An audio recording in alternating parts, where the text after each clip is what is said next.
नमस्कार, जय जगन्नाथ। मु मिनी स्वागत करुछि आपनको मिनी वाच को। आज आमे जानिबा तृतीय घर, अ bridge between thoughts and reality. आमर चिंताधारा एवं वास्तवता मध्य एक सेतु। थर्ड हाउस आमर सबकॉन्शियस माइंड, आमर अवचेतन मन, आम चिंताधारा जेउंटी वास्तविक रूप निये। प्रथम भाव जेउंटी निजर परिचय, आ द्वितीय व्यक्तिगत मूल्य, तृतीय हेउछि गति स्पीड। सेही श्वास जहाँ आत्मार विचार को ध्वनि रे परिणत करे, सेही विचारधारा जहाँ क्रिया रे परिवर्तित हुए। ए हेउछि सेही जिज्ञासा जहाँ अनुभूति को आकार दिए। आउ सेही संबंध यह हेउछि एक दार्शनिकर जिज्ञासा। आउ महान खोजर जन्मस्थान। ए हेउछि से भाव जहाँ तत्कालिक माने तुरंत एक्शन निये, इंस्टेंट करेज आउ स्किल्स रो भाव। यहाँ भाई भौणी पाख पड़ोसी आम नेबर को देखाए।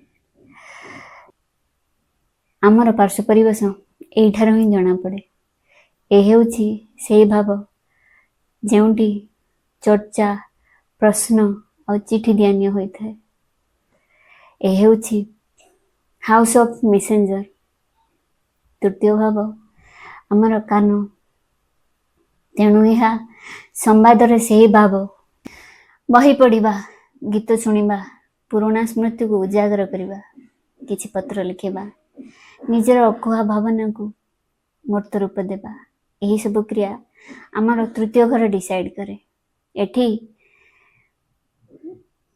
आम भीतर से छोट शिशु जीवित रही थाए जे बेपरुआ भावे दुनिया को छुईबा को चाहूछि, जिज्ञासु हुई। ज्योतिष शास्त्र रे तृतीय घर हेउछि शारीरिक एवं मानसिक साहस, जोगाजोग, जिज्ञासा आउ सृजनशीलतार भाव। आमको आम बाहरी दुनिया सहित संजोग स्थापन करिवार भाव। सर्ट ट्राभेल्स, छोट छोट यात्रा एठु देखा जाए। तृतीय घरे बसिथिबा ग्रह आमर मन आउ मृत्युर शैली लय को प्रकट करे। एठी सूर्य संचारर उज्ज्वल जिज्ञासु हुई नेतृत्व सहित कार्य करे। चंद्र कथावार्ता माध्यम गभीरता को अनुभव करे। आउ भाई भौणी सहित भावनात्मक रूप से जोड़ी हुई थाए। एठी बुध बहुत तेज फुर्तिला आउ अंतहीन प्रश्न बाढ़े।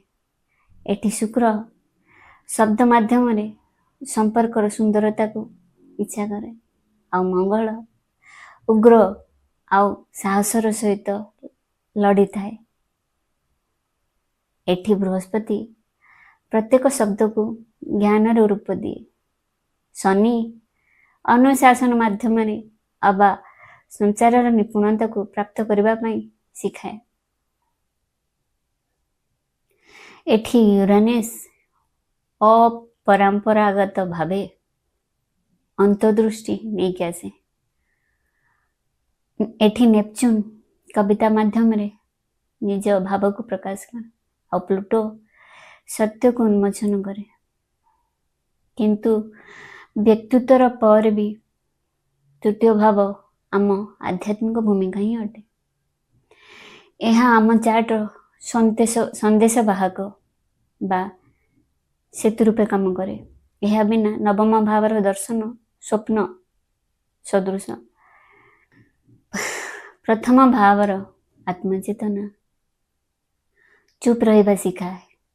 और द्वितीय भाव आमर आत्मिक मूल्य, किंतु तृतीय भाव शिखाए आत्मचेतना को केमिति बुणिबा, से बीज को केमिति विचार रूप में बाढ़िबा। किंतु व्यक्तित्वर पर तृतीय भाव आम आध्यात्मिक भूमिका ही अटे। यह आम चार्टर संदेश बाहक बा सेतु रूपे काम करे। यह बिना नवम भावर दर्शन एक स्वप्न हो रहे। प्रथम भावर आत्मचेतना मौन रे बंद रहे, किंतु तृतीय भाव शिखाए जे विचार एमिति एक बीज जहाँ को आम बांटिबा दरकार, बुणिबा दरकार, संवाद द्वारा पहुंचाइबा दरकार, आओ आदान प्रदान द्वारा विकसित हेबाकू दियो।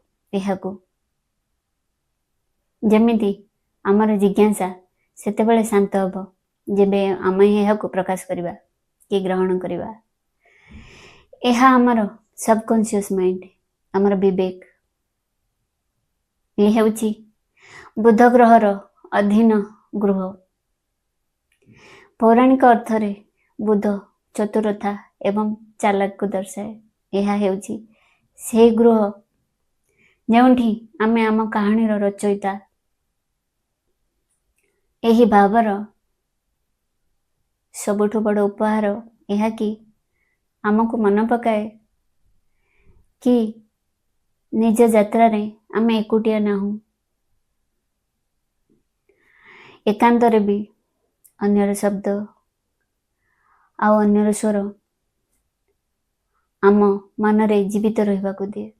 भाव भौणीर उपदेश, पाख पड़ोसी सहित दिया नियार स्मृति, यह आमको बारंबार मन पकाए कि यही संबंधर जालर एक पार्श्व अटे। यह एक जीवंत संवाद जहाँ जन्मर पूर्वर आरंभ हुए आउ लंबा समय जाई रहे। तृतीय भाव आम घरर एंट्री द्वार। एठी बसिथिबा ग्रह आमको दर्शाए जे तुमर पाख पार्श्व परिवेश केमिति रहबो। जेमिति मेलेफिक प्लानेट बसिथिले लाइक सैटर्न, मार्स, ताहले से जातकर घरर कबाटर ताला चाबी भांगिथिबार देखा जाए, अर्थात ब्रोकन डोर। आउ बेनिफिक बसिथिले तार संकेत भी घरर वास्तु आउ परिवेश रे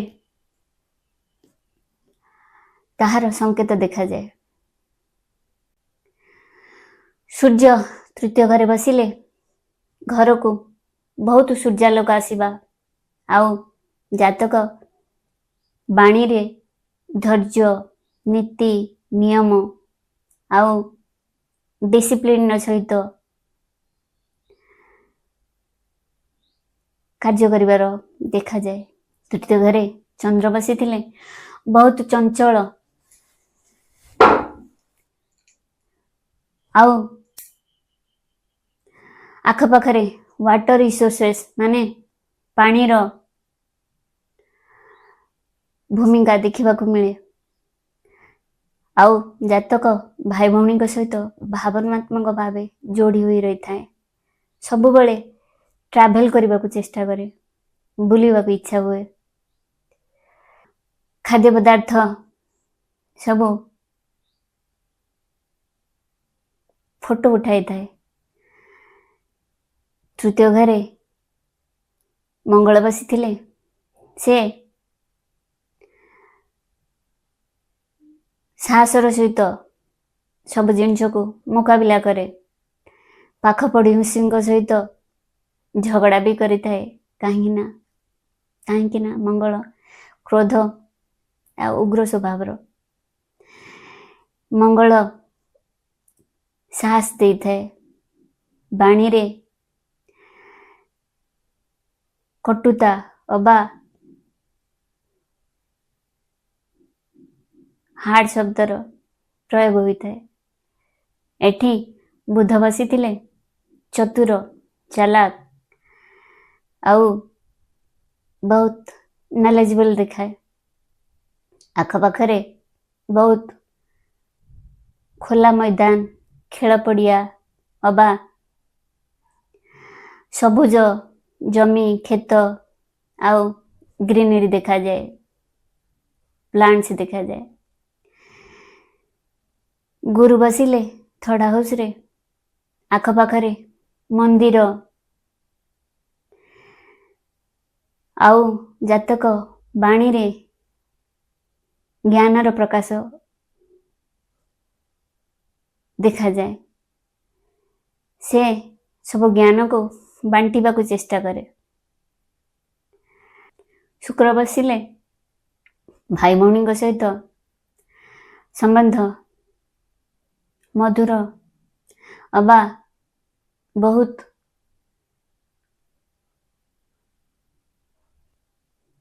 ଭଉଣୀ ଅର୍ଥ ଫିମେଲ ସିବଲିଙ୍ଗ ଦେଖାଏ। ଆଉ ଭାଇ ଭଉଣୀଙ୍କ ସହିତ ସୁମଧୁର ସମ୍ବନ୍ଧ ବି ଦେଖାଏ।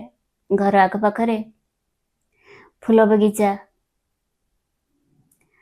ସୁନ୍ଦର ଦୃଶ୍ୟକୁ ଦେଖାଏ। ଶନି ବସିଲେ ଜାତକ ମିଛ କହିବାର ଅବା ଶବ୍ଦରେ କଟୁ ବଚନ କହିବାର ଦେଖାଯାଏ। ଦ୍ୱିତୀୟ ଭାବରେ ବି ଶନି ରାହୁ ବସିଲେ ମିଛ କହିବାର ଅବା ମିଥ୍ୟାର ଆଶ୍ରୟ ନେବାର ଦେଖାଯାଏ। ତୃତୀୟ ଘରେ ରାହୁ ବସିଲେ ମିଛ କହିବାର ଦେଖାଯାଏ।